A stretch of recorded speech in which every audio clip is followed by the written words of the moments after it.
সেই নির্বাচনী আসনে ধানের শীষ বিএনপির পক্ষ থেকে আমি মনোনয়ন প্রত্যাশী। আপনারা সমস্ত মালিক হচ্ছে একমাত্র আল্লাহ। আমি আল্লাহ পাক হয়তো আমাকে এই এলাকার উন্নয়নের কোনো সেবার কাজে হয়তো সহযোগিতা বা লাগাবে, হয়তো আমার মাধ্যমে কিছু করার চেষ্টা করবে, হয়তো সেই কারণেই কিন্তু আমাকে আল্লাহ পাক মৃত্যুর হাত থেকে বেঁচে রাখছে। তাছাড়া আজকে এই জায়গায় দাঁড়িয়ে আমি কথা বলতে পারতাম না। আমি তিনবার মৃত্যুর আমার নিশ্চিত ফালাই দিয়া আমাকে বস্তাবন্দি করে সকল কিছু মিলেই আমাকে রেখে চলে গেছে। আল্লাহ পাক আমার হুজুরদের দোয়া, আমার ছাত্র ভাইয়েরা, আমার উত্তর এলাকার মুরব্বীরা এমনই ভাবে আমার জন্য দোয়া করেছিল মসজিদে মসজিদে, সেই দোয়ার বদলতে আল্লাহ পাক আমাকে ফিরে আনছে। আমি আগামীতে এই আমাকে আল্লাহ পাক যদি সেই সম্মান দেয় তাও আমি আপনাদের মাঝে আছি, আর সম্মান যদি না দেয় হয়তো পরবর্তীতে দিবে, সেই আশা নিয়ে আমি আপনাদের মাঝে সর্বাত্মকভাবে সার্বিক সহযোগিতা থাকছে। ইসলামী আদর্শ নিয়ে ইসলামী জলসা, এই মাদ্রাসা ইসলামী জলসা বন্ধ হয়ে গেছে, সেই ইসলামী জলসাটাও করার জন্য ব্যবস্থা করতে হবে। সকল কিছু যেন ফিরে আসুক, সকল কিছু ইসলাম হিসাবে, ইসলামী রাষ্ট্র, ইসলামী সমাজ, সকল কিছু মিলেই আমাদেরকে চলাফেরা করতে হবে। জনগণের সকল প্রত্যেকের দীর্ঘ 15 বছর ধরে নৈরাজ্যের বিনিময়ে অনেকে ভোট দিতে চান নাই, ভোট দিতে পারেন না, সেই ভোটের অধিকারগুলোও কিন্তু ফেরত আসছে। সবকিছু মিলেই যেন আমরা এটা ধরে রাখতে পারি। একটা রাষ্ট্রের কিন্তু যুদ্ধ করে আবার যুদ্ধ করতে হলো, আবার দেখেন বছরের পর যুদ্ধ হয়েছে, দেশ স্বাধীন হয় নাই, আবার স্বাধীন হয়েছে ধরে রাখতে পার নাই।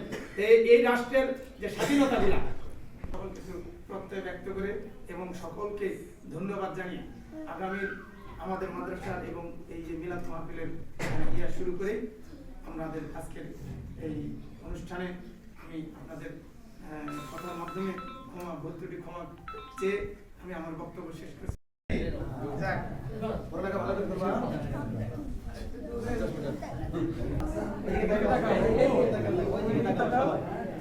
সামনেবার প্রথম হয়ে যাবে, ঠিক আছে? সামনেবার প্রথম।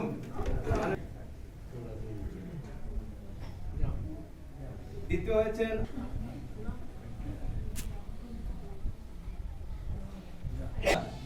আরো ভালো করতে হবে, রাজশাহী ঢাকা পর্যন্ত যেতে হবে, ঠিক আছে? পড়ালেখা ঠিক রাখতে হবে। চতুর্থ ইভেন্ট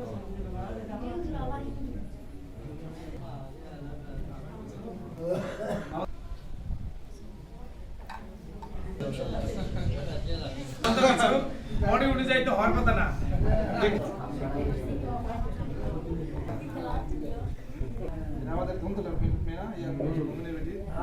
দ্বিতীয় হচ্ছে নিবিড়, ভালো লাগবে, ঠিক আছে? দ্বিতীয় হচ্ছে শুভ।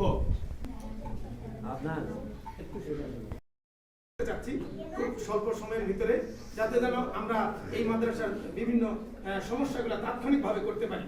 10-এর লাঠি 1-এর বোঝা, আমি 50,000 টাকা দিলাম, রায়হান দিলে 20,000, অমুকে দিলে তাৎক্ষণিক কিছু কাজগুলা এগিয়ে যাবে, এই ধরনের আমরা পরিকল্পনা হাতে নিব। আর সর্বশেষ আমি আপনাদের মাঝে অত্র এলাকার সন্তান, ছোট ভাই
প্রতিষ্ঠান পরিচালনার দায়িত্ব পালন করতে এসে সচেষ্ট এবং পরে আমি যতটুকু জানি আর শুনি। এখন এই প্রতিষ্ঠানে এই এলাকার লোকজন আছে, গণ্যমান্য যারা আছে, সবার সঙ্গে সম্পর্ক রাখে। এই প্রতিষ্ঠানের জন্য উত্তরোত্তর ছাত্র সংখ্যা আরো বৃদ্ধি হয়, এই ব্যবস্থায় আপনারা করবেন। ছাত্রই বড় সংখ্যা, ছাত্র বছরের শুরু থেকে চেষ্টা করে এর ব্যবস্থা করতে হবে। এনাদের কথা বলা ছিল, এরা আমি যখন ছিলাম তখন এরা ছাত্র ছিল। এখন এরা এদের হলে ওই দেশকে রক্ষা করবে, এই দেশের জনসাধারণের জন্য এই মঙ্গল কামনা করবে, এরা আমার কাম্য। আর এই উপস্থিত আমার এই অর্থ মাদ্রাসা আর সহকর্মী যারা ছিলেন, তাদের কাছে এবং আমার এই প্রতিষ্ঠানের হিতাকাঙ্ক্ষী